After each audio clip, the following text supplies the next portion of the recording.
Recently, I came across this article in the Christianity Today website here. This article here. Gen Z isn't asking why bad things happen to good people. They're asking something else. And this is a very important topic, I think, because it illustrates the moral climate of our day and age. And I want to talk about this just because it's so interesting. And I think it's so relevant to today's day and age. Um, this guy who's a writer here, writing for Christianity Today, Jared Dodson, he's says this. A lot of these kids are asking this: how can a good God let evil happen? Instead of why does God allow bad things happen to good people? A lot of Gen Z is saying, hey, how can a good God allow evil to happen? Why do the good suffer? Or maybe the most common formulation is, why do bad things happen to good people? That's how a lot of people look at it. But in his experience, undergrads aren't asking those questions. Instead, he's hearing things like this: where is God's judgment against the oppressors? You notice the language here, oppressors. If God is real, why hasn't he struck down those people for their sins? Or, most bluntly, why don't bad things happen to bad people? So it's pretty much of a flip, the other side of the coin, a flip of the coin here, which side you want to look at. And I think they're both addressing the same issue, just from a totally different perspective. And I think it's a very good perspective to ask these questions. And he's pointing out here that this generation, Gen Z, is thinking in a different way than the previous generations. For example, the difficulty for them is not that David sinned in the Bible with Bathsheba and killed someone.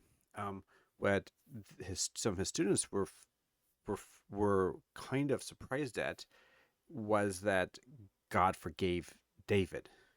God had forgiveness and mercy on David. That is what surprised them, and that's interesting. And he kind of hypothesizes here why they potentially are more that way is because of COVID. They were more have become a lot more skeptical of institutions and governments, and they trust them less. In the time of the pandemic, according to him, exaggerated Gen Z's experience as the first generation to have social media 24/7 all their life. They've always grown up with social media, and the rest of us, we were introduced to social media early on, but we weren't part of social media, in our formative years.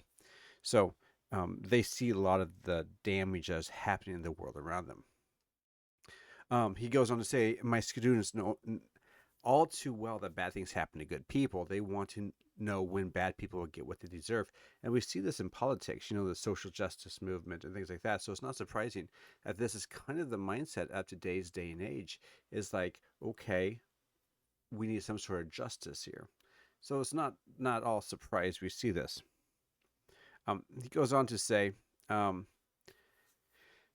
that was an inversion of the crowd's expectation, and the inversion of Gen Z is becoming accustomed to seeing too, blah, blah, blah. The self-sacrificial, nonviolent way of Jesus is the only true source of justice Gen seeks. Pretty much, it goes on to say, a student of mine once asked, do you really think that no one is so evil that they are beyond redemption? I responded with something into the effect of, biblically, no, I don't think anyone's evil is more powerful than God than the cross. And she was outraged. She was like, wait, these people need to be punished. And this is interesting to me. Um,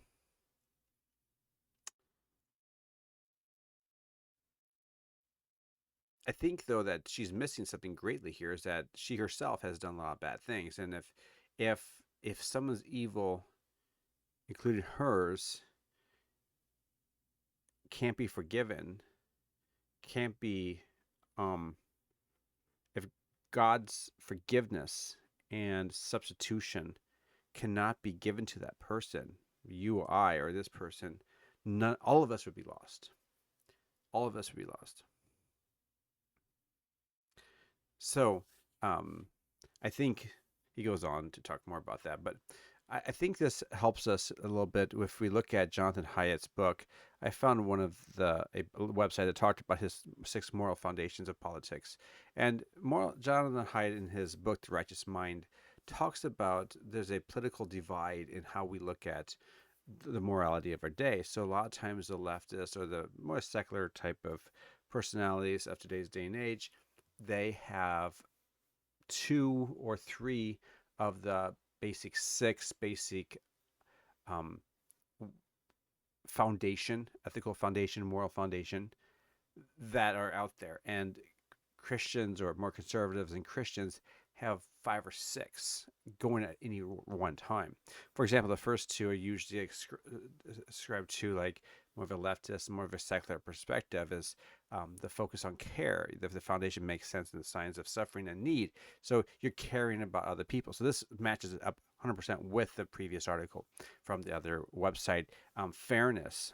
This foundation leads to seek out um, people who will be good collaborators and whatever project they're pursuing, but we need to be fair. We don't want cheating. And that's what these people, these kids, these Gen Zs are opposed. But they've been raised up in this culture of these two items, caring and fairness. But they also ignore some of the other moral items that are out there, like loyalty. Um, More of a hey, you need to be committed to your family, you need to be committed to your country, your neighbors, etc.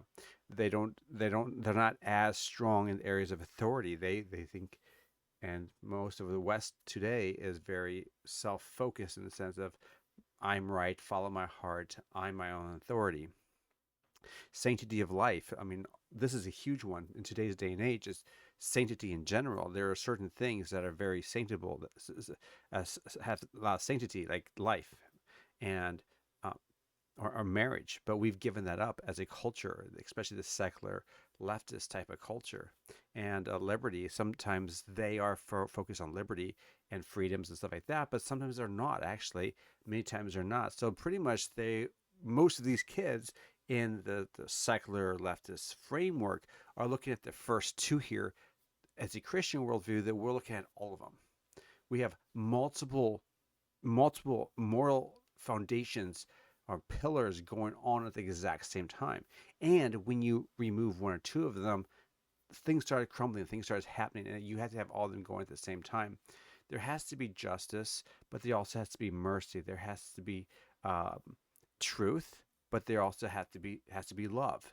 So we can go on and on about these different paradoxes or conundrums, if you want to think of it that way, where the Bible presents two different balancing or perspectives or moral groundings that need to be going on at the exact same time for things to work. And that's what Gen Z really needs right now, is to understand not only God's justice for both the innocent and the perpetrators of evil, for both sides, but also they need to also understand mercy and um, truth and love, and not just some of these other things too. So you need multiple things working at the exact same time for these things to happen. If you enjoyed this video, like, subscribe, follow. Tell me your thoughts down below. I'll see you on the next one.